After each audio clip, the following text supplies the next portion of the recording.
Manamati Visachiputram Atrasurupam Rupam Tasyagrajavi Purim Maturim Goshtuvati Radha Kundam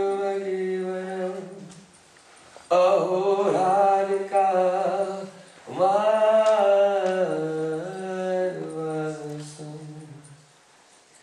Rapto Yasya Patitakripaya Sri Gurum Tam Natu Gurave Kaura Chandra Radhikaye Tadai Jaya Krishna Bhakta Tad Bhakta Yadon Hare Krishna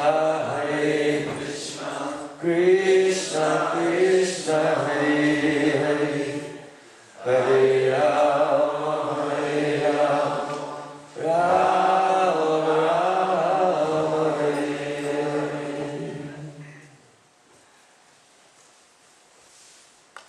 First of all, I offer my Nityananda Prabhus in my heart like flowers thousands and thousands of times at the lotus feet of my holy master, my supremely worshipable spiritual guru, Nityananda Prabhus Om Vishnupad Ashtotara Suttasishimad Rupanugata Devan Srila Bhaktivedanta Goswami.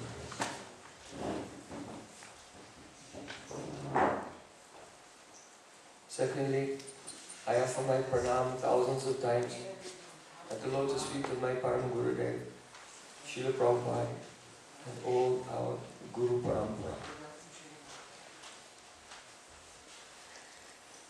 And finally, I offer my pranam to my dear brothers and sisters, all Vaishnavas and Vaishnavis, Vanchaka.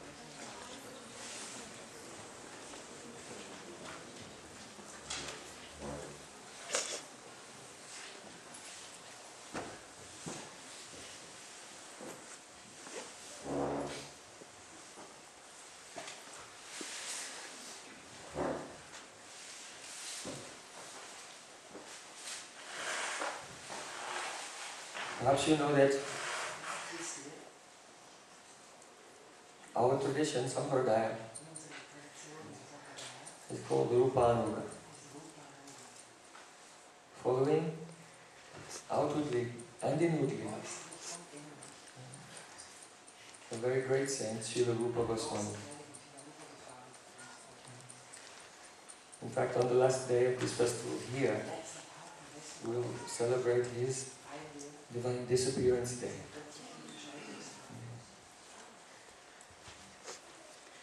Srila Rupa Goswami, he has expressed the sentiments of a genuine sadhaka, practicing devotee. One who is sincerely giving his body, mind and words and all feelings at the lotus feet of Sri Krishna.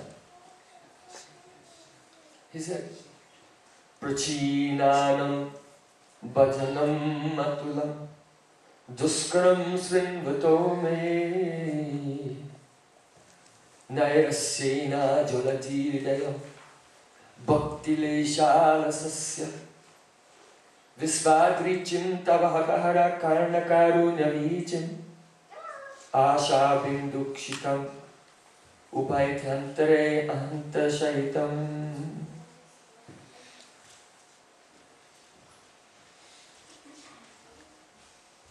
He was living in the forest of Vrindavan. He was chanting thousands, hundreds of thousands of names of Krishna every day. Sometimes not eating. Sometimes he did not sleep. He was constantly praying, performing parikrama, the circumambulation of the holy places, bowing down to the deities, to the trees, even to the animals of Braja, even to the grass. He was so humble and so absorbed. But even he was thinking, my sadhana is nothing. Prachinanam bhajanam matulam. When I think of the great devotees of the past,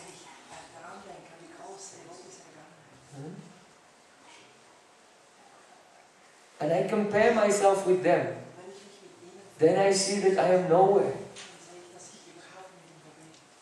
Even Dhruva Maharaj, who was Sakam Bhakta, he was doing his sadhana for a worldly objective. Even he completely gave up eating, sleeping. No, he even gave up breathing. And what destination did he attain? Dhruvalok. When he took off from planet Earth, he got as far as Dhruvalok. But he didn't get outside of the coverings of the material universe. Drona and Dhara did austerities upside down.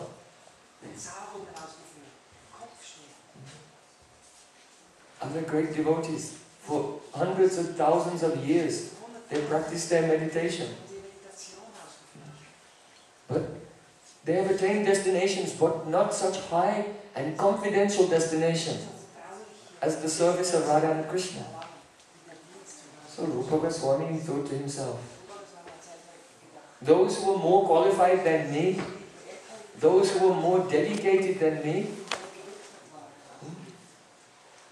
they could not attain that destination for which I desire. So how will I attain it? When I consider this, my heart begins to burn in a fire of hopelessness. And I condemn myself. Alas, alas, I have no bhakti, I have no devotion at all.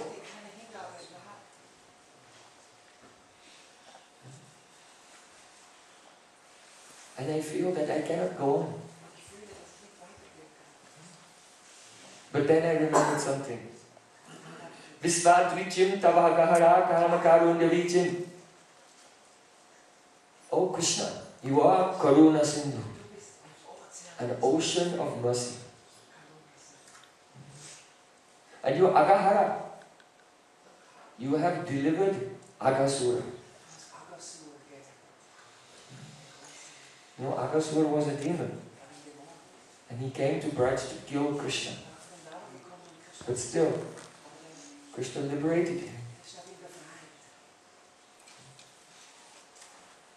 Why?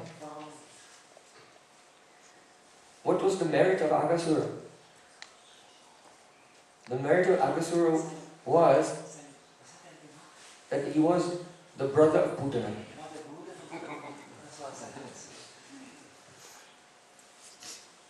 When Putana came to Braj, she also came to kill Krishna.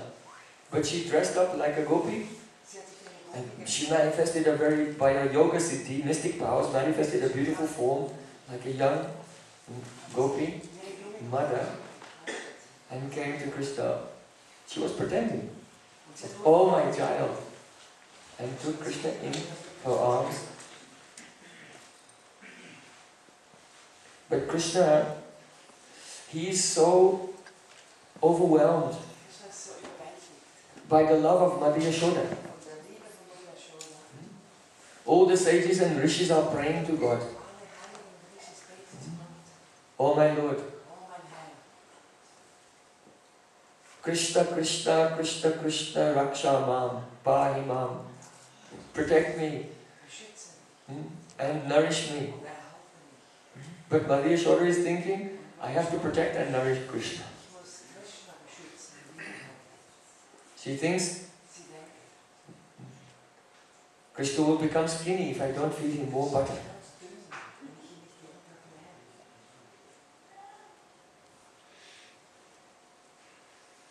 So, in the presence of the love of Mother Yasoda, though Krishna is Swayam Bhagavan, the all-powerful, all-knowing, all-pervading, Supreme Personality of Godhead, he becomes lost in her love. And really, he's not pretending. Actually, he becomes mukta. He thinks, I'm a baby, I'm a helpless baby. I cannot feed myself, I cannot dress myself. I cannot even, what to speak of saving the universe, I cannot protect myself from a mosquito. My mother will have to come and chase it away.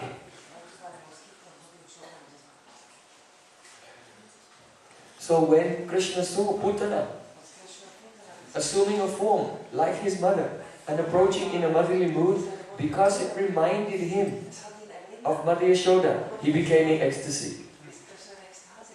And he could not discriminate. Huh? Is this person coming to love me or coming to kill me? And he just became so overjoyed. Gave Krishna Prem to Putana.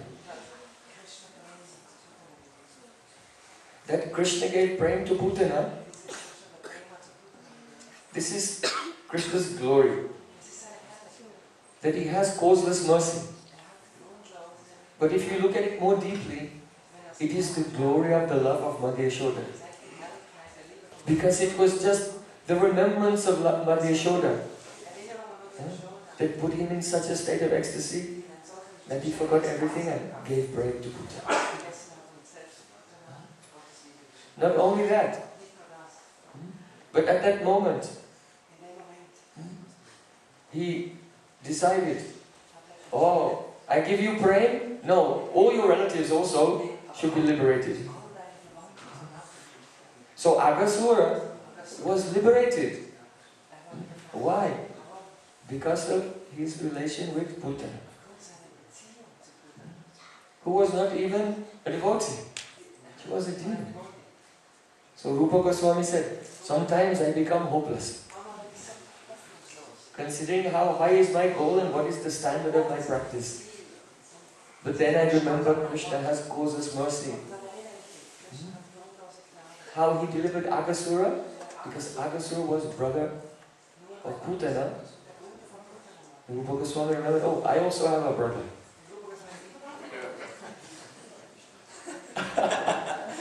Who is that? Srila Sanatana Goswami. So Srila Sanatana Goswami is the very highest, great Vaishnava. So Rupa Goswami thinks, I have some relation with a great devotee. So perhaps Krishna will give some mercy to me. Asha bindukshitam upaiti hanta shayatam.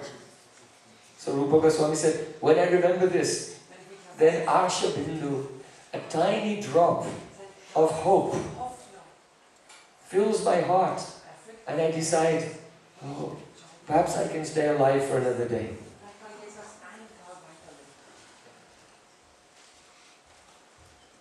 These are the feelings of those who are actually doing sadhana.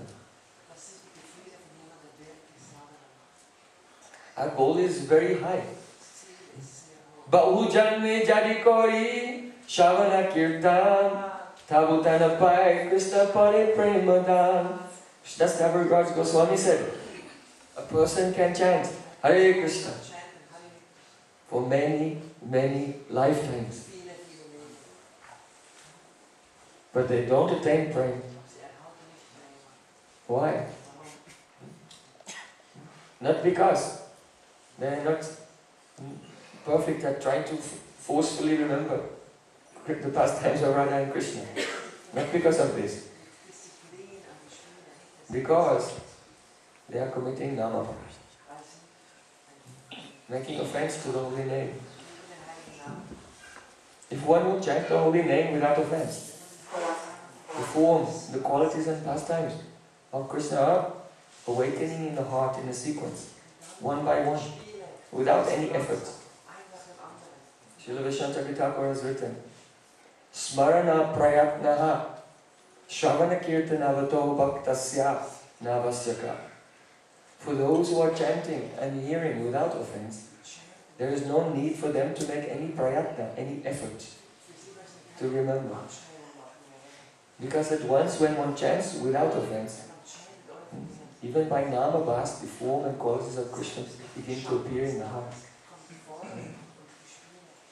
So it is essential to try to avoid the offenses against the holy name.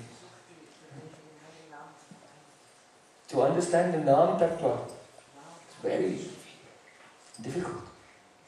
It's necessary to take shelter of Nam Tattva with the Guru, pure Vaishnavas, and hear from them the glories of the holy name. And especially, Chaitanya Nityananda nahi ei sab vichar, Naam laile Prema dene bahe asruta. The best process is to sing the names of Chaitanya and Nityananda. Sri Chaitanya Nityananda, Sri Advaita Chandra, Gadadhara Srivasadi, Gaura Bhakta Vrinda.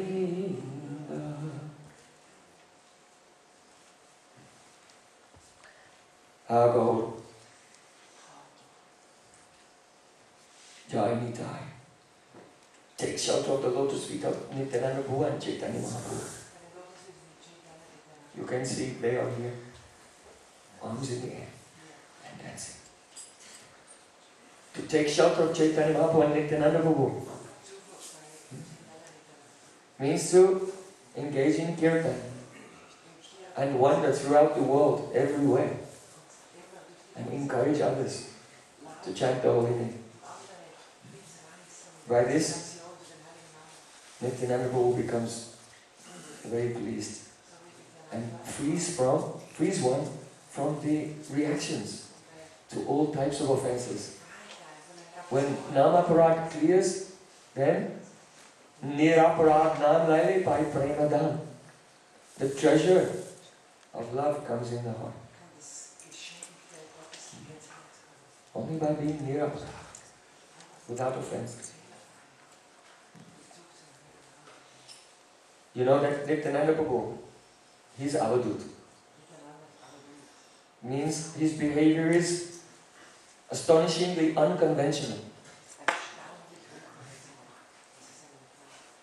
He had renounced everything. But when he came to Adi Saptagram, in that area there's a place called Chinchura. In Chinchura, there is this very near and dear associate, Udarandata Thakur. He was the head of the Suvarnavanik community. They were goldsmiths. They were very, very wealthy.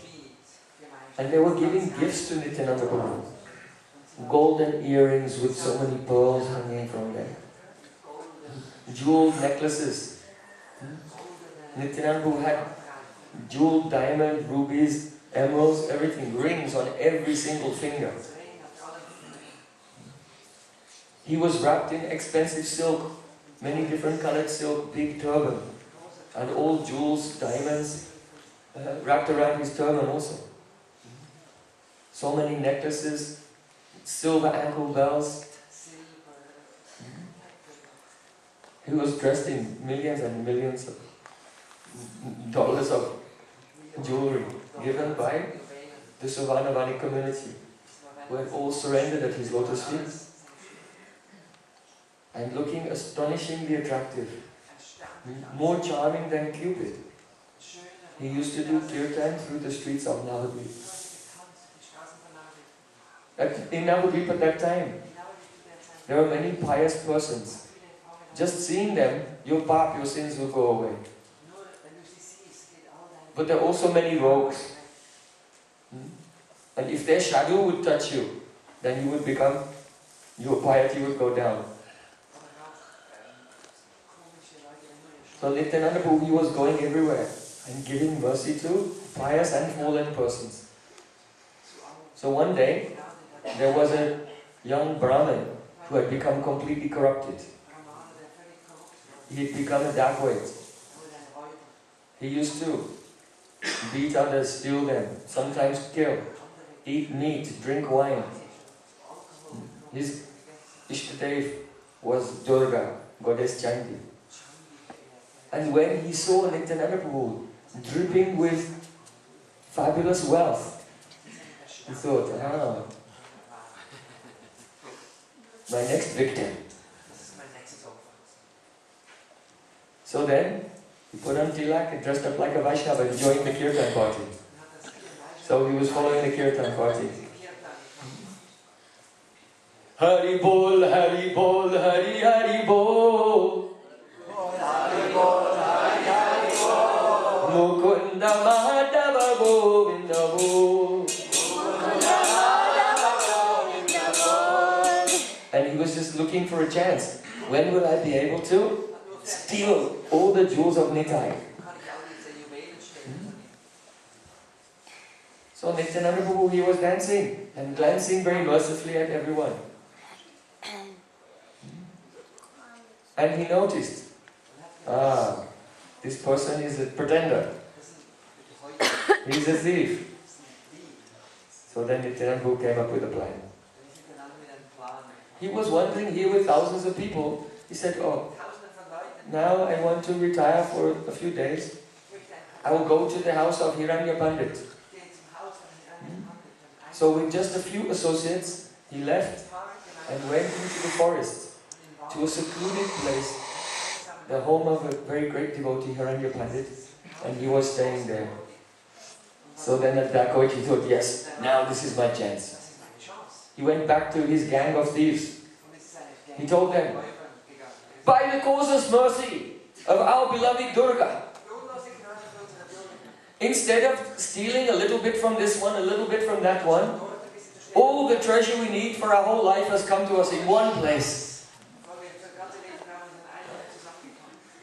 So if we just do this last job, we'll all be set up for life. He said, the Avadut, Nitai, he's staying in the forest in the house of Hiranya Pandit. So let's go there tonight.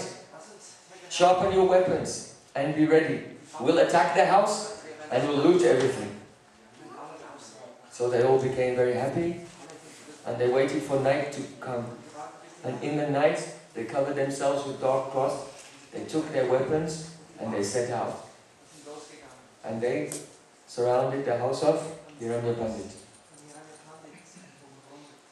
So the leader, he told one, you go close to the house and look inside, see what they're doing.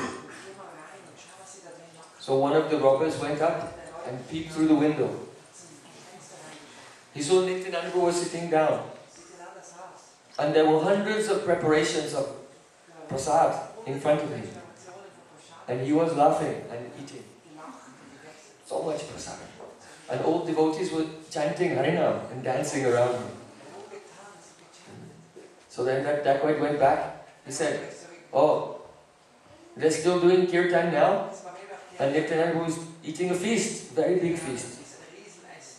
Okay, all right. Let's just sit down here, wait for some time. After eating, everyone will be tired. And then when they fall asleep, we'll attack.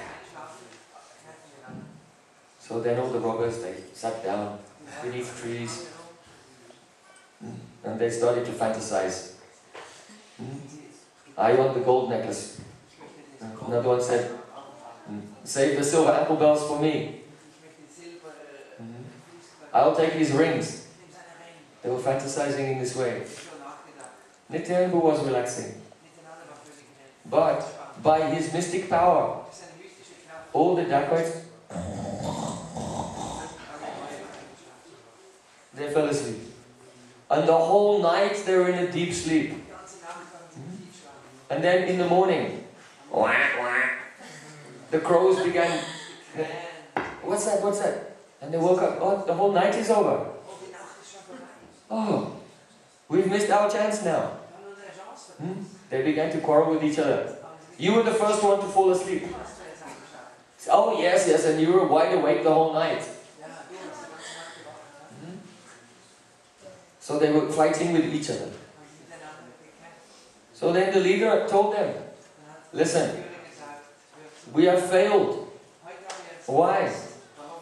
Because our activity was not auspicious, but because before performing this activity, we did not worship our Ishtadev. She arranged this opportunity for us, but we were ungrateful. We didn't do puja to Durga Devi. So today, we should go home and have a big festival for Durga, then she will bless us and our activities will be successful. So they went back and they arranged the festival. They decorated nicely, they got lots of meat and wine, and they offered it to Durga and they got drunk. And in this way they did their puja. So now they were very confident. By the mercy of Chandima, we must be successful. So they set out. It was night time and they were going through the forest. And they surrounded the house. And as they got closer to the house, then they saw there were sentries, guards, marching up and down on all four sides of the house. They were very tall, like 7-8 feet tall, and very, very strong. And they're carrying very powerful weapons.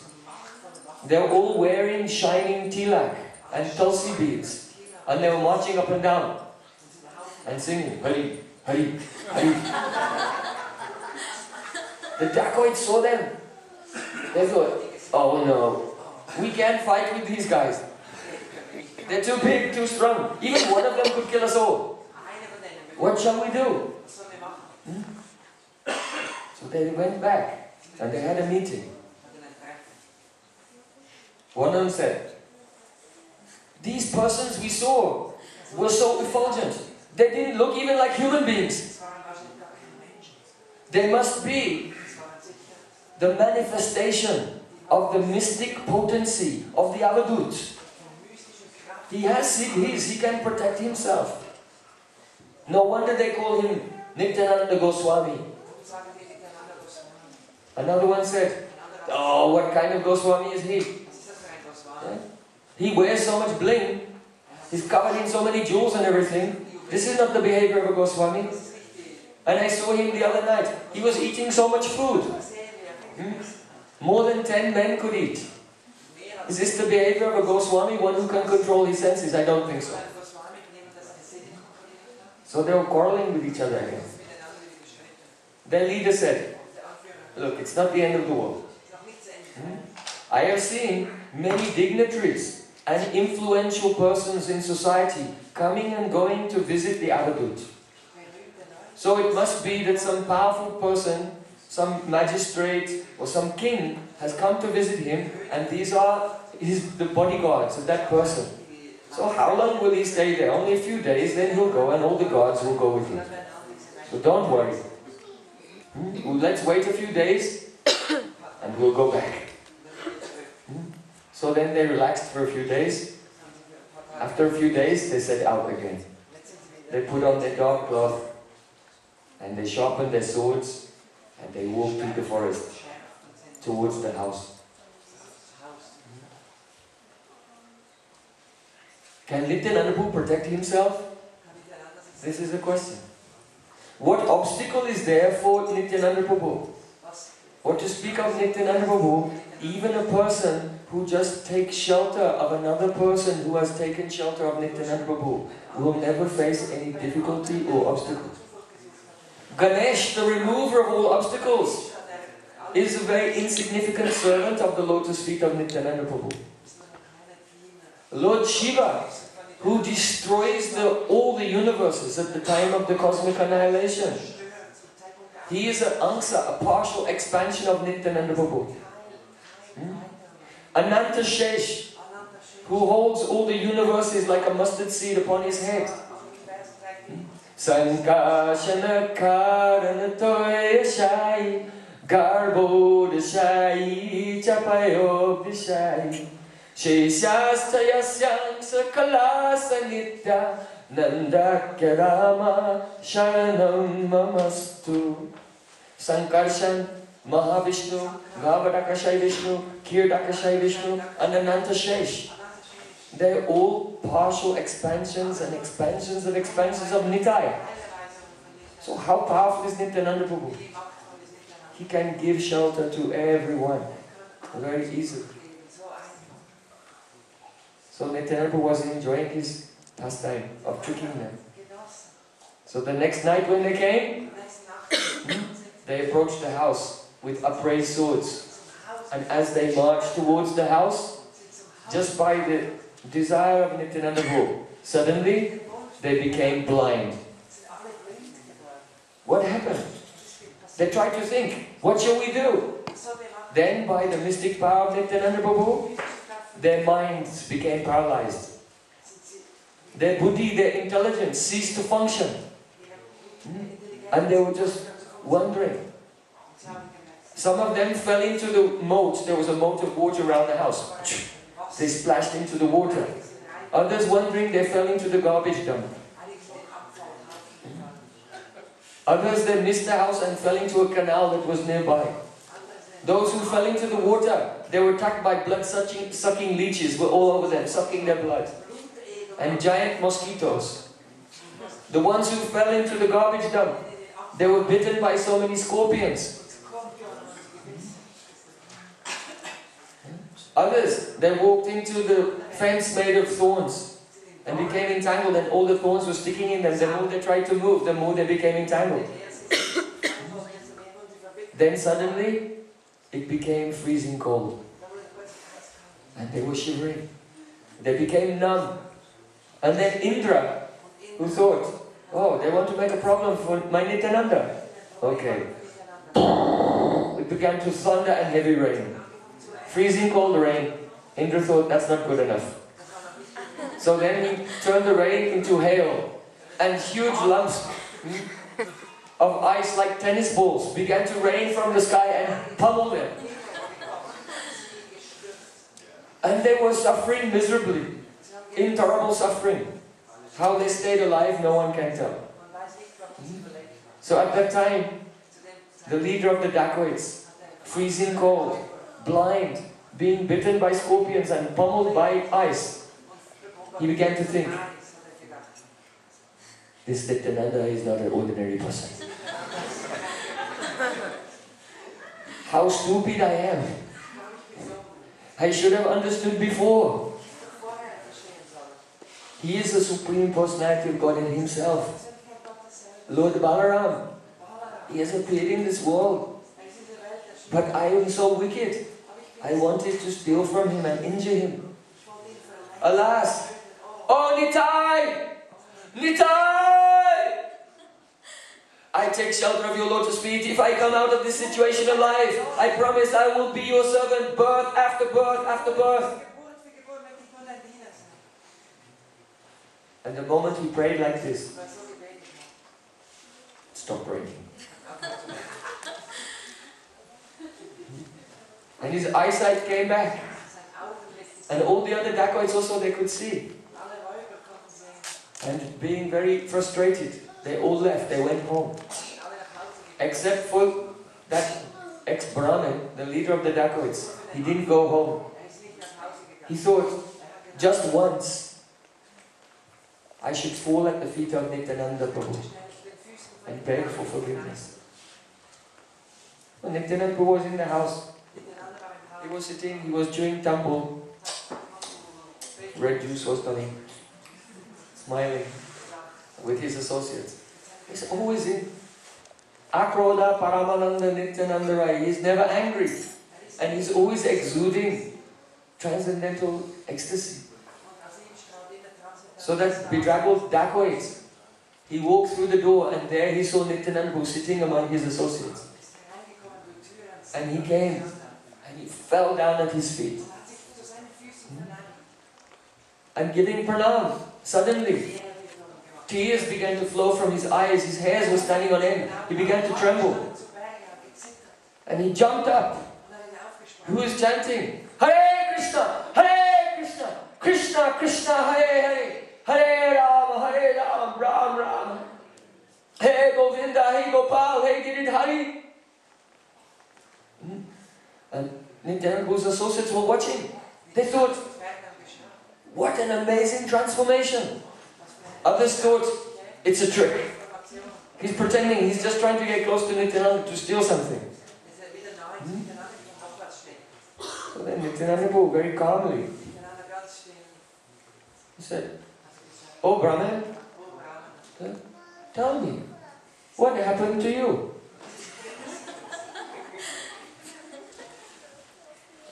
So the Brahmin, he was still jumping up and down, dancing, sometimes rolling on the ground. He could not give an answer straight away. So he was trying to control his ecstasies. And finally he composed himself. He said, my Lord, I am a thief. And I wanted to steal from you. I came with all my gang. And the first night we came, we all fell asleep. By your mystic potency. The second night we saw celestial guards from Vaikuntha protecting the house. And this time we became blind and suffered so much. I am such a wicked person. I am so sinful. But I am taking shelter of your lotus feet. Please forgive me. So all the associates listened to this and they were struck with wonder of the power of Nityananda Prabhu's mercy. So then that dacoit said, my Lord, now please give me permission to leave. Because I am so offensive. I have committed so many crimes. Even against you who are so merciful. That I must repent. And to atone for my wicked life, now I will go and drown myself in the Ganges. Nityananda Prabhu said, no, you should not do this. You should promise that you will not go back to this materialistic life. And that you will chant Harinam. And I will take away all the reactions of your past activities. So then Nityananda Prabhu, he took his garland and he put the garland around the neck of that dacoit.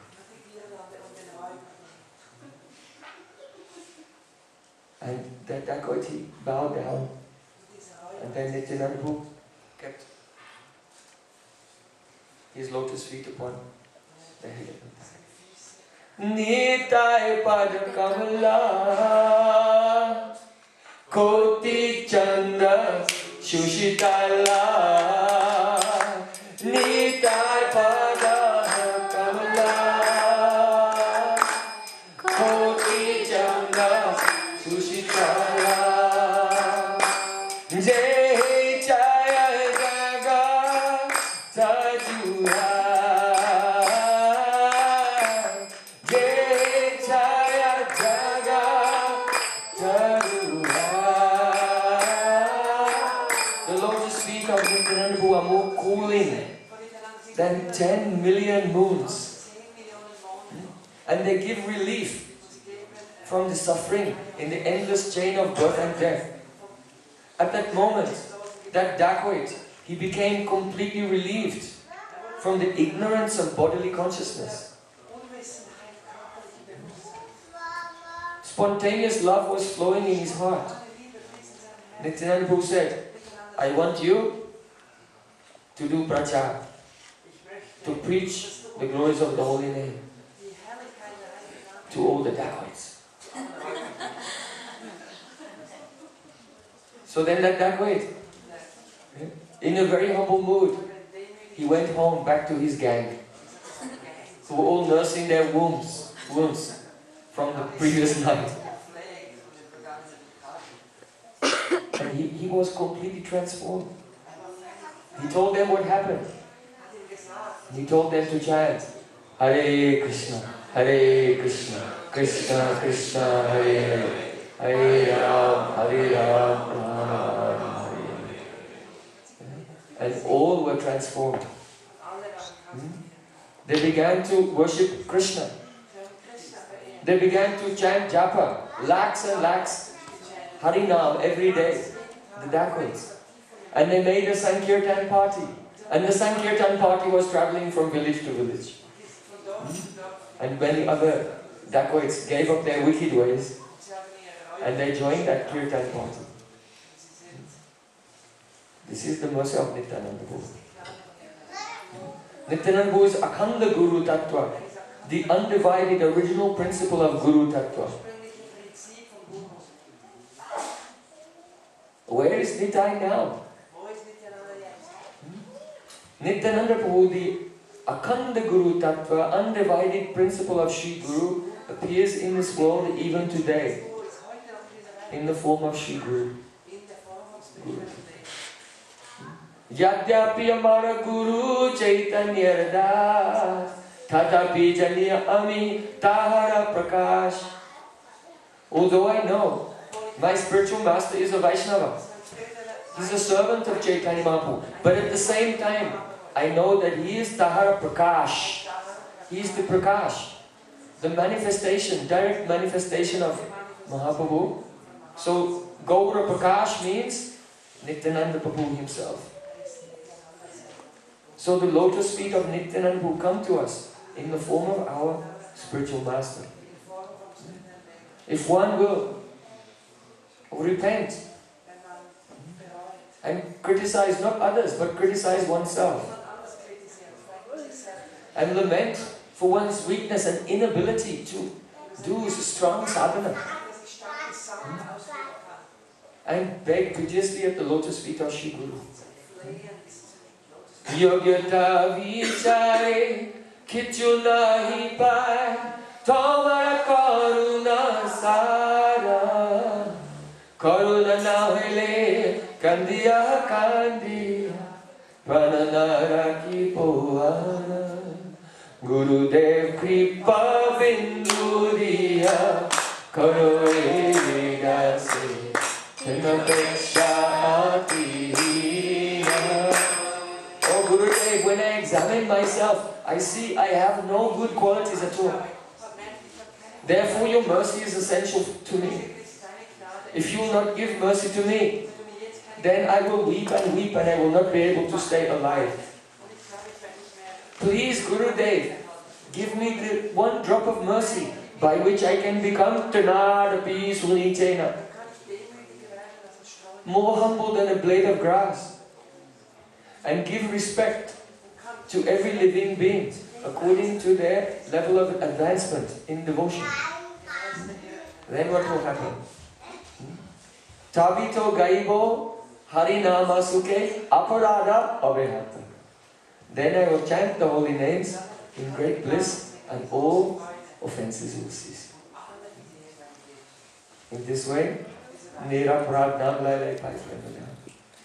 when one is offenseless, then by chanting the holy name, easily Prema appears. One can realize, understand all Bhakti Tattva. Now we may be thinking, I understand Bhakti Tattva. But to understand Bhakti Tattva is not so easy. Rupa Goswami said, Swalpalpi ruchir eva syat Bhakti Tattva avabodhikaha. Unless one has attained ruchi, then the deep truths of Bhakti Tattva, they are avabodhika, unintelligible. And what is the meaning of ruchi? In the commentary, Srila Jiva Goswami said, those who have sanskars from their previous life, hearing Srimad Bhagavatam, then in this life, some ruchi may appear. They know Bhakti Tattva. Otherwise, no. So Bhakti is not so cheap and easy. But still, we have a great hope in the lotus feet of Nityananda Prabhu and in the lotus feet of our Gurudev, that some mercy will come And in some distant future life, one day, we may enter the Kunja of Radha and Krishna and serve them under the guidance of Sri Rupa Goswami. Gaur Premanande. 30 seconds left.